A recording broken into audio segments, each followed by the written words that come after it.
Hey, good people. Good evening. Hey, good people.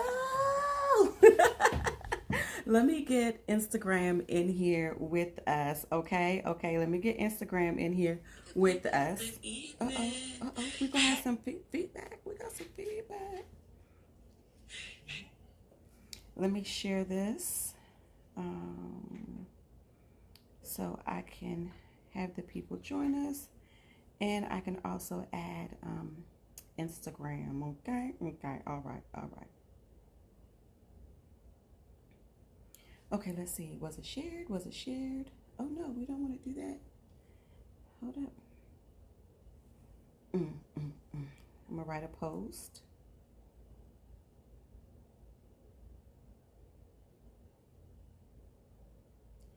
And we're gonna hopefully this went to where I wanted it to go, okay? Let's check and see. Let's confirm.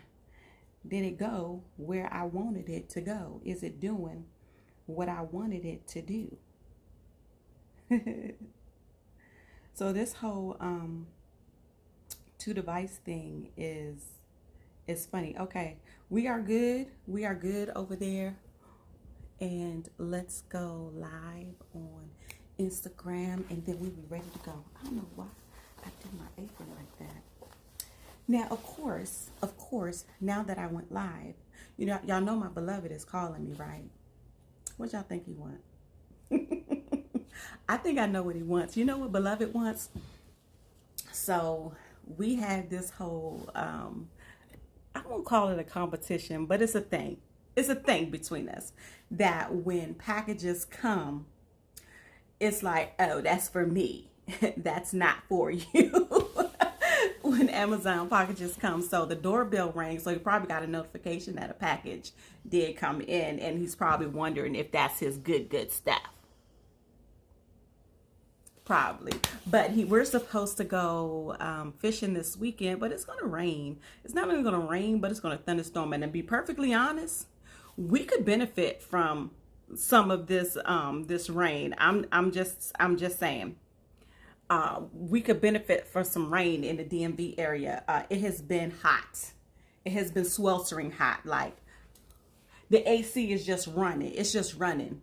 And my AC is currently set on 79 on the high level, and on the lower level it's set to 80 because it tends to be a little cooler down here. But if I start sweating and y'all see me pull out a baby wipe, it's because it's hot. Y'all understand. Y'all understand. But hey, good people, good evening. Y'all see my apron. It's a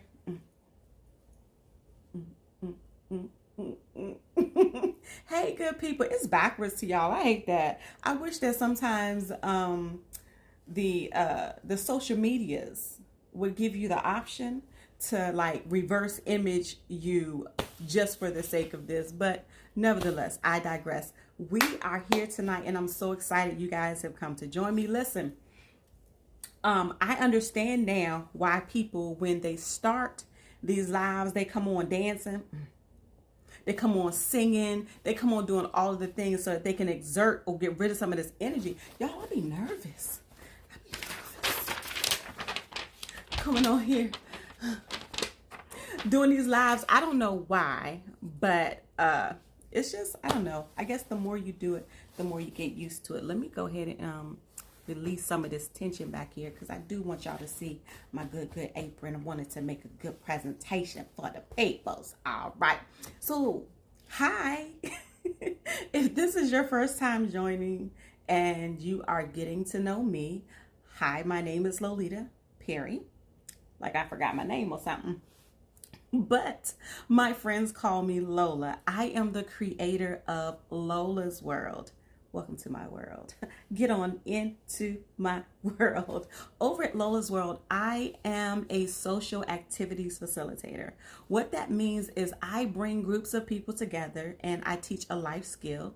Something like what we're talking about tonight, right? Take you on various types of adventures. It could be camping, it could be hiking, it could be hunting. And I facilitate fun. I make sure you have an enjoyable, a joy-filled moment. That's what I'm about. That's the brand. That's the elevator pitch. This is what we do. So in terms of life skills, I teach canning, I teach gardening, and I also teach crafting or DIY projects, something to get our hands going, because I'm all about being self-sufficient, which just means being resourceful, which means being empowered, not having to wait around for somebody to do it for you. Say what? Okay, so your husband can't hang the curtains. You do it. Why not? We are women, or we are people. We are strong. We can do this. Okay.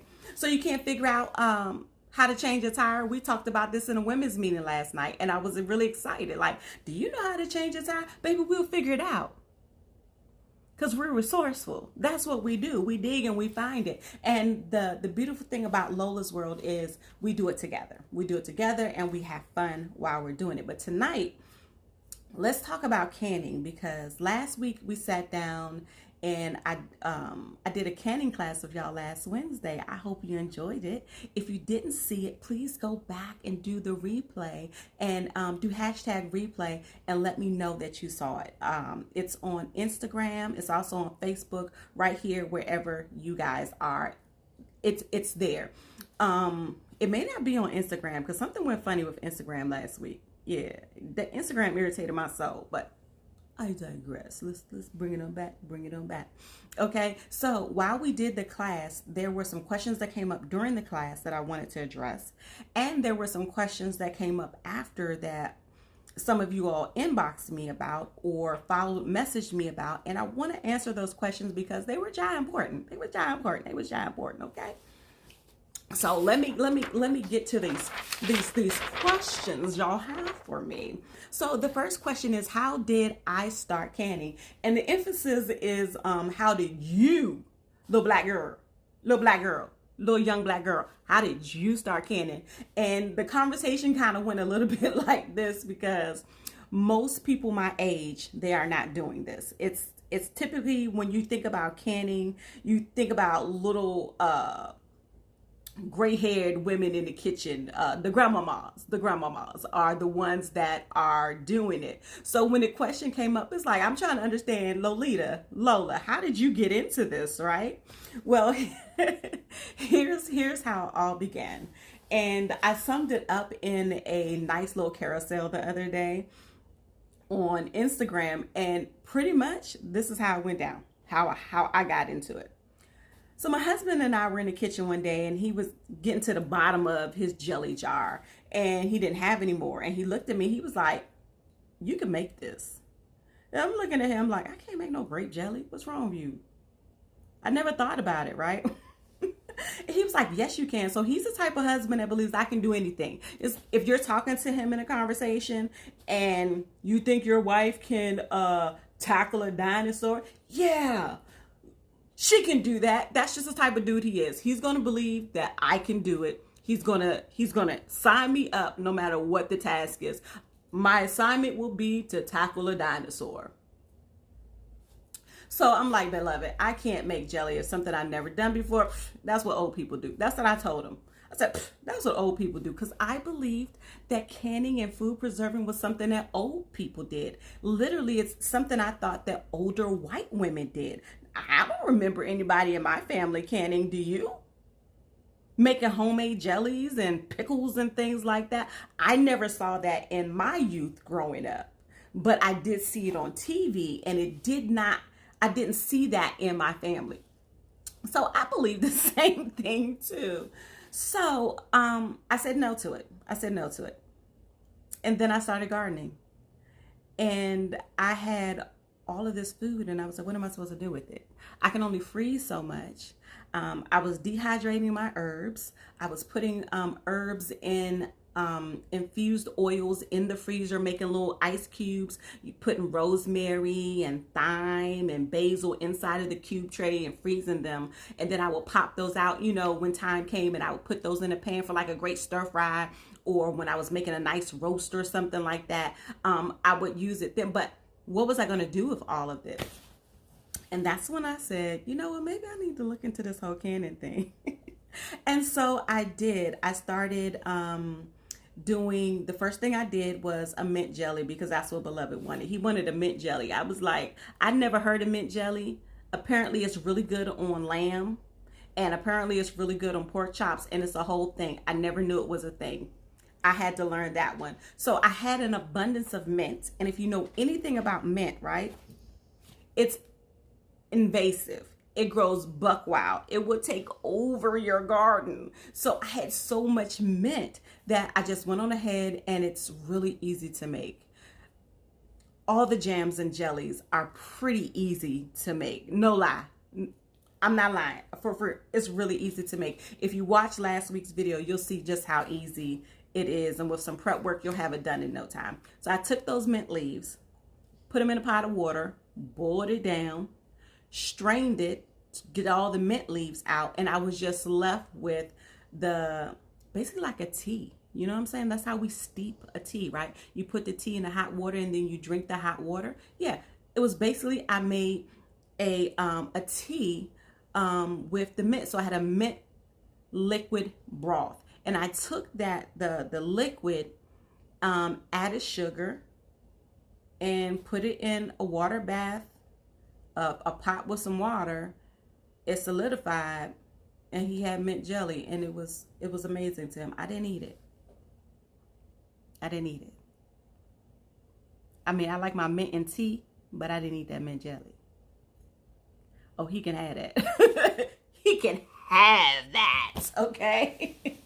Just some things I'm not going to eat, but it's something that I make for him. He likes it, but that's how it began. Okay, question number 2. Let's see. Okay, so what do you need to start? So, very interesting. You just need some basics, right? I'm going to answer this in 2 ways because it's the third question is it expensive? All right, here we go. I'm going to tell you, oh wow, see, I don't know why that happens over there on IG, guys. I always lose IG for some reason. It's like let me see if I can't get them back real quick, okay? For whatever reason, my live always dies on IG. I don't know if it's a connection or what, or sometimes like it'll disappear, like it'll just go away completely. And I think it's got to be the connection over there. Okay, we're gonna let that sit where it sits. I'm gonna figure that out later. And hopefully they will come and join me over here on the Book of Faces, the Facebook. Okay, so what do I need? So I as a business, I'm always going to teach you safe and approved methods. I'm going to encourage you to do safe, tested, and approved methods. And the way you do that is through the National Center for Home Preservation. They have a website, and that's the nchfp.uga.edu. National Center for Home Preservation. It's kind of like in the same branch of USDA. They are the ones that are responsible for testing our food, determining what food safe handling procedures are, what the best practices are, what works, what does not work. And they pass that on to us because they've tested it in a lab. They've tested it commercially. They've tested it residentially. And that's where we get our instructions from. There are a lot of things that you'll see out there on YouTube, on social media, on the interweb. Lots of things you'll see out there. But I, as a beginner, talking to you, someone who's just starting out, I am going to tell you to follow those guidelines. It's very important because what we don't see is a bacteria. The bacteria is not seen if we don't properly handle the food, if we don't properly clean our jars, if we don't properly get a good seal on it and it won't have the shelf life that we want. So I want to make sure that I'm giving you and providing you with safe tips, because when you preserve, or when you can on a water bath, you only going to can those things that in a water bath that are high acidic, that have high acid content. Highly acidic, okay? And those are going to be, let me read these for you. They're going to be your fruits and your fruit juices, your jams and your jellies, your salsas, your tomatoes, your pickles, relish, pie filling, vinegars, and your condiments. Those are some examples that have a high acid level in it. And so that acid is fighting off, it's fighting the bacteria. So those things that are low in acid, they don't have anything in there to help fight bacteria off. So we pressure can them. So we put those in a pressure canner, which takes it up to at least 240 degrees to kill off the bacteria over a certain period of time. It sits in that pressure canner and it gives it a good seal. Let me show you. So here's what you'll see when you think of typical canning. This little thing right here, it looks like a crab pot to me. What? This looks like a crab pot to me. So this is water bath canning.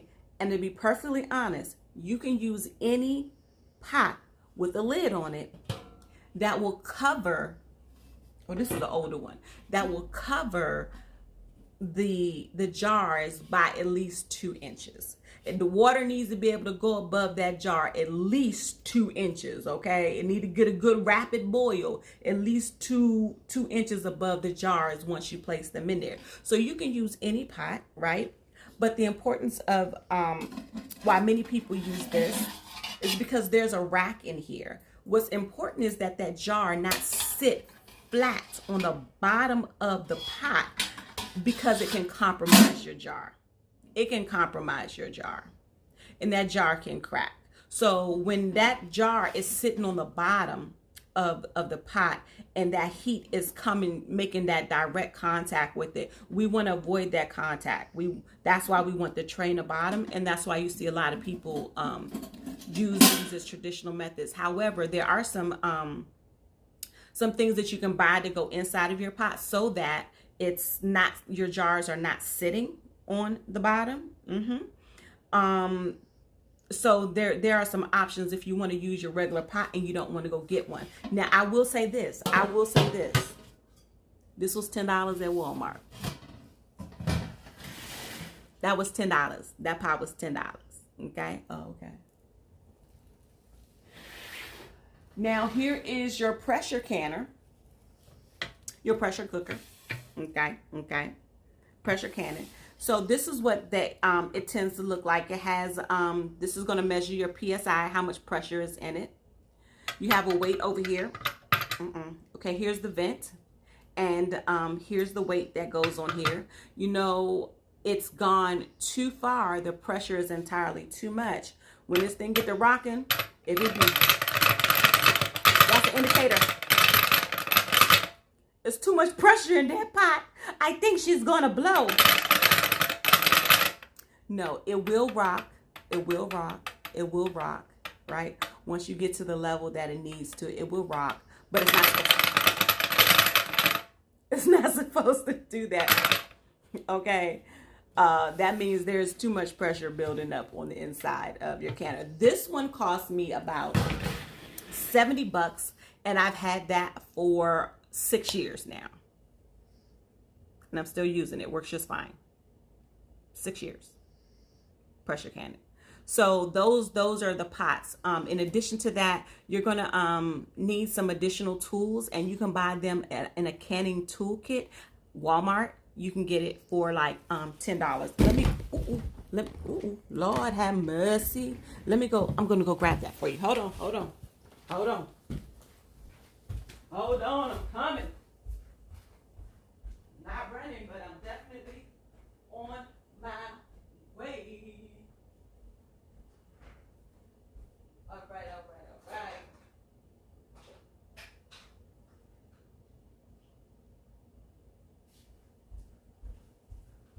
All right, all right, all right. Okay, people, thank you, thank you, thank you for your patience. Thank you for looking at a chair real quick. Thank you. Okay, so here are some other things that you'll need. So this is a spatula. After you put the jams or the jellies or whatever you're canning in the jar, you're gonna take it and you're gonna stir it to get those bubbles out. This has a magnet on the end, and it will also pick up the lids for you real nice and easy. I got a set, right? Because it's red and it's actually my favorite color. This, you can scoop your food, your string beans, your corns, your carrots, and you can put it right on into the jar. And this gives you, this funnel gives you a great, easy, direct pour, right? That way it's not necessarily getting all over the top of the lid here. It's not coming all, draining all down the sides. And the other beautiful thing I like about this funnel is it has measurements on it. So when you first get started, headspace is important, how much you put into the jar. And this will give you an indicator. You can fill 3/4 of headspace, you can do a 1/2 of a headspace, and you can do a 1/4 of a headspace. Headspace is important because if you fill it to the rim, when you set it in the pot and it's boiling and the contents begin to expand, it needs room to go somewhere. Now, depending on what you're canning will determine on the various headspace. So even if you don't have this fancy dancy funnel, and over time you just learn to eyeball it, you can tell the first line here is 3/4 of a measurement. Wait a minute, hold on. There's a way, there's a way. Okay, the first line is 3/4. The middle of the two indents here, that's the 1/2.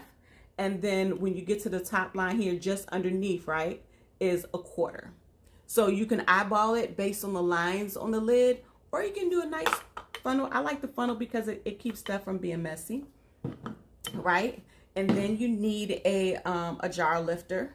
And I'm gonna tell you, here's the funny thing about this. So the jar lifter, it allows you to grab it out of the pot.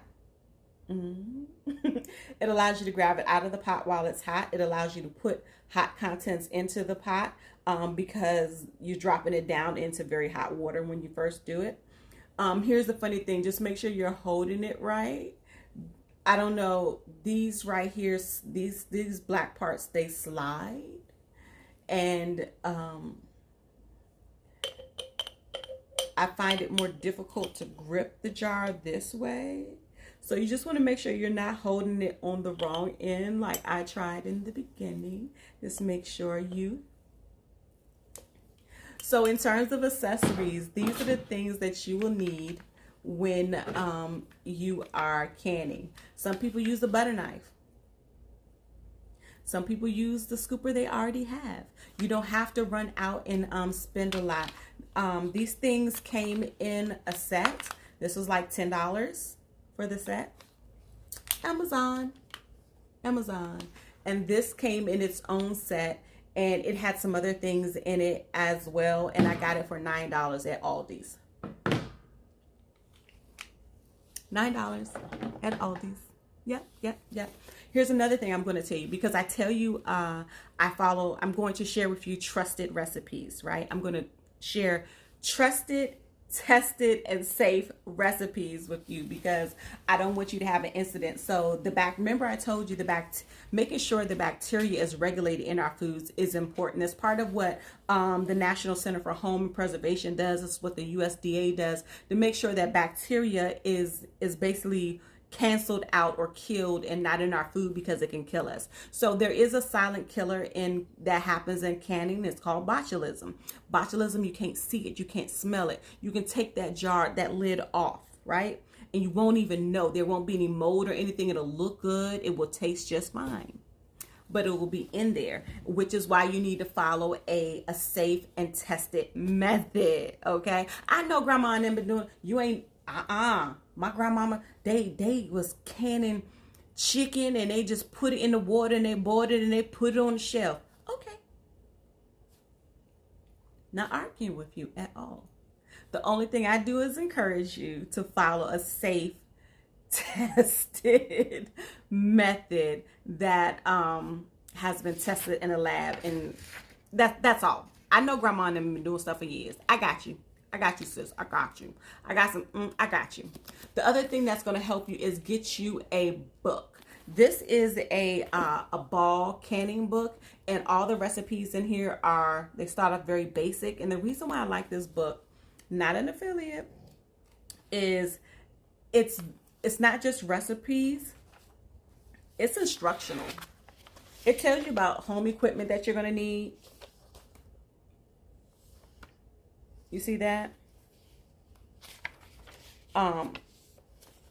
That's a pressure canning utensils, just the same things that I just went over with you. And then you have a getting started, and it starts you off a very easy recipe. Y'all see that? It's strawberry jam. It's strawberry jam. It's a very easy recipe. And then as the book goes through, it gives you some different things you can do, and it teaches you. And it's a tested, safe method, which I want you to follow. If you get a canning book, I would recommend making sure that at least the last updated version was 2016. I wouldn't go like below that. Because things are changing. As we learn more and technology changes and it improves, we do better, which is good. So get you a canning book. I do recommend the ball because it is very user friendly, and the recipes do follow the National Center for Home and Food Preservation. So that'll keep you safe. Okay. Next question. What are some easy things that can? Again, if you get this recipe book, it's going to help you a lot. But I would say some of the easiest things that I've canned weren't necessarily like the jams and the jellies. Those are fun. Those are great to do with kids. Those are great to do with family. Some of the easiest things that I have canned, and it has been pressure canning, the vegetables. You know why? Because it's no sweat. Like, cut the potatoes. You basically blanch the potatoes, put them in a jar, put them in a pressure canner, you good. String beans, blanch them string beans, put them in a jar, put some salt and water in there, put a lid on it, and you're done. Carrots, easy, done. Corn, easy, done. Meat, oh, wait. Meat, those things that don't have acid, which is why we pressure can them, which are your meats, your poultry, your vegetables, your chilies and your seafoods, your beans. I'm gonna make me some baked beans coming up. I think maybe we'll do that. Maybe I'll do a survey and I'll see what you all want to see me can next. See what would be helpful for you. If you think I should do a meat, or if you think I should do a vegetable, maybe I'll ask what you all want to see next. But I find meats was so easy, so I raw pack. There's two options. You can raw pack or you can hot pack. Hot pack means you basically put a little boil on it. You know what I'm saying? You cook it down a little bit, right? And then you put it in a jar. But when you cold pack your meats, you just dice the meat up, literally put it in the jar, put some water in there and a tablespoon of salt in there and a tablespoon of water. Put it in a pressure canner. Bring the pressure canner up to the right PSI or the pressure. Walk away from it. Keep your eye on it. Keep your eye on it. And it's done. But I find meat to be very easy. You can do the same thing with beef. I have not done seafood yet. I really want to do seafood in this year. Seafood, I want to do seafood. Have you guys ever, you tell me, have you ever, what do you find easy to pressure can? What have you done, if anything, or what are you interested in canning that I can help you with? But those are the things that I find relatively easy to do. Relatively easy, yeah. The jams and the jellies, the relishes and things like that, they take more time. That's in terms of easy. They take more time. The dicing, the peeling, okay? the blending, the mixing, that takes more time. But vegetables and taters, those are real easy. Meat's real easy. Now, if I'm making a chili, that's more steps. Making a salsa, yeah, that's more steps. But on the range of difficulty, it's nothing more than I would say than you would regularly cook at home. Gotta do some prep work, gotta do some dicing. It all comes down to being pretty easy. Okay, will my pressure canner explode? Oh. Okay, y'all remember how I was showing you earlier. Let me get it for you. Let me get it for you. This is a fear for some people. Let me show you. So remember I told you when you put that, when you get this lid on here, right? And so the lid has a way of going on. You got to make sure it fits in the groove, right?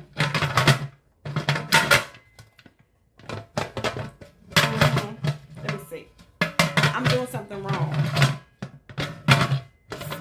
And so here's a trick with this, okay? There's words over here. It says align the arrow with the arrow. So there's an arrow on the handle, and you need to find the arrow on the lid. The arrow is right here. So the goal is to line them up. So they're not even, but you want to close that handle, right? You do this while it's sitting on the stove and the water is already warm. You put your jars in there. Now you closed it, okay? No, let me do it this way. All right. Then as the pressure begins to build, this will come up typically to about 10 to the 10-11 psi, around about there, depending on the recipe, right? Depending on what you're making, it will come up to the 10-11. This top will pop up and steam will come out and let some of the pressure out, not all of the pressure, okay? This is vented, has been vented. This is your gauge, your pressure gauge, and it sits on there, right? If the pressure in here gets too high, this thing, it starts doing that. That lets you know, hey, warning, it's too hot in here. And so typically what you want to do is you want to cut your heat down. Just go ahead and, cut your heat down, and this will rock a little bit. You'll see it when it gets in that sweet spot right here, that 10-11, it'll rock a little bit. You want it to rock with me, roll with me, rock with me. Just a little bit. Right? Just a little bit.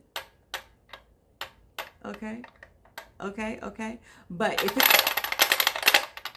you got a problem, you want to take the heat down. So just take your burner and cut the heat down a bit, okay? And explosions or people getting hurt with these things happen when something is faulty or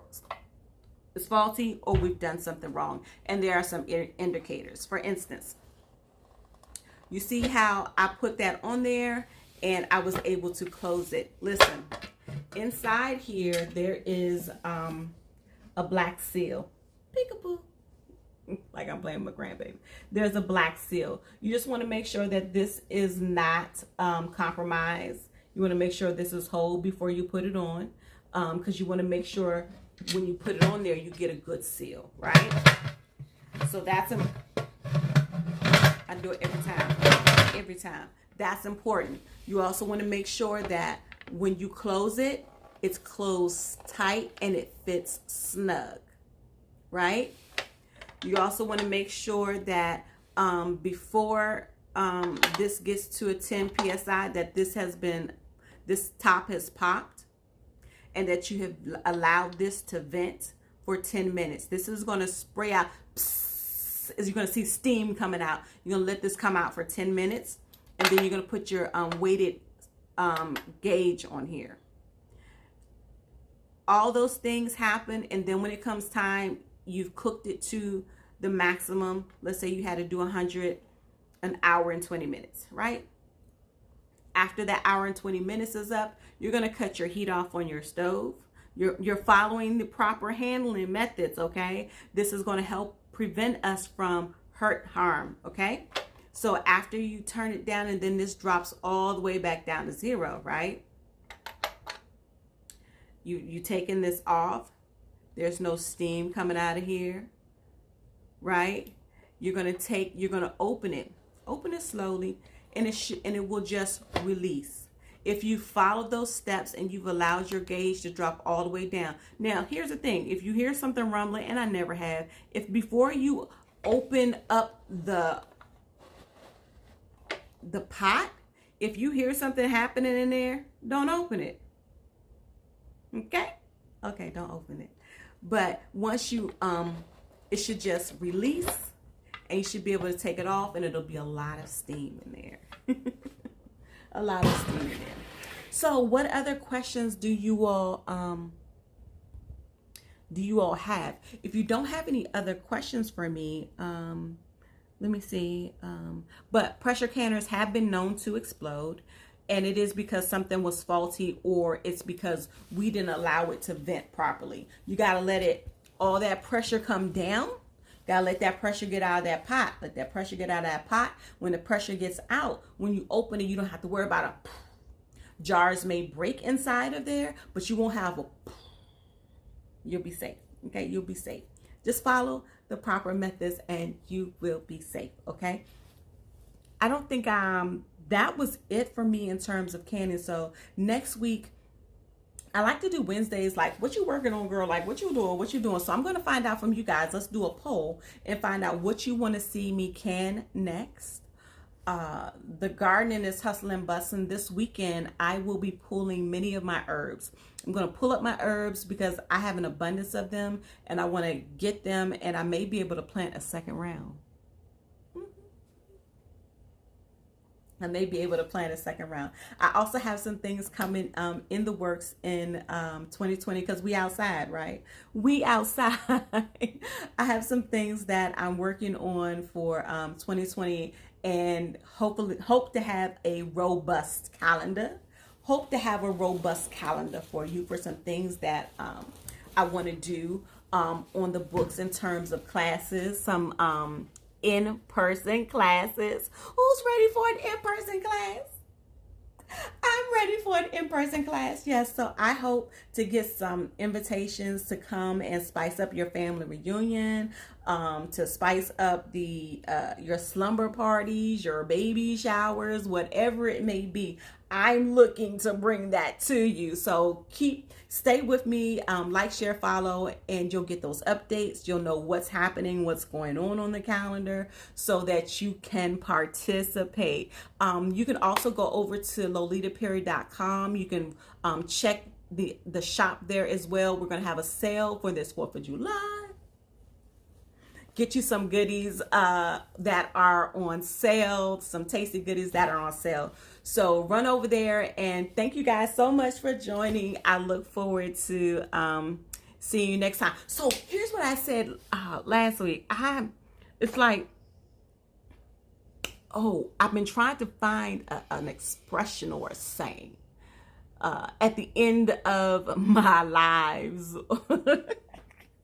People have very good things to say, and I'm trying to find an expression. I got my hey good people when I start, but what am I going to start saying to y'all when I leave? I need to start thinking about that. This is just me talking out loud. So Lola's World is about empowerment and inspiration. So I hope you have been empowered, and I hope you all have been inspired to do something great. Thanks guys for joining. Have a good night. Bye.